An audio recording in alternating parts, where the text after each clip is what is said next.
मला असं वाटतं मेन रिझन हेच आहे की पहिल्या रिस्पॉन्सवरून तर असं समजतंय की कन्सिस्टन्सी हा सगळ्यात मोठा गेम आहे. पहिल्या लेक्चरला खूप जास्त हे असतं की भाऊ चला एक लेक्चर झालेले आपण बघू, व्यवस्थित नोट्स बिल्ड बनवू, सगळे सुरुवात एकदम व्यवस्थित करतात, पण त्याचा एंड होत नाही. कोडिंगमध्ये हाच मोठा विषय आहे की त्याचा एंड कोणी लवकर करत नाही, कन्सिस्टन्सी ठेवत नाही. एक गोष्ट चालू झाली ती आधी संपवा ना, मग बाकीच्या गोष्टींकडे जा ना.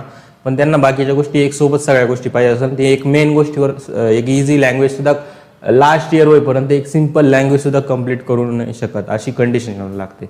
का? मेन रिझन काय की एक काम केलं सोडून दिलं, डबल दुसरं घेतलं, दुसरं काम दिलं सोडून दिलं, परत तिसरं घेतलं, असं एका जागेच ते स्थिर नाही राहते. आणि दुसरी गोष्ट म्हणजे रेग्युलरिटी नाही राहते. एक लेक्चर बघितलं त्याच्यानंतर महिनाभरानंतर त्याच्यानंतर परत पहिलंच लेक्चर डबल बघशाल आणि मग पुढचे लेक्चर दुसरं बघशाल आणि परत सोडून देशाल. या असं इरेग्युलरिटी ज्याच्यामध्ये राहते तो कोडिंग नाही शिकू शकत.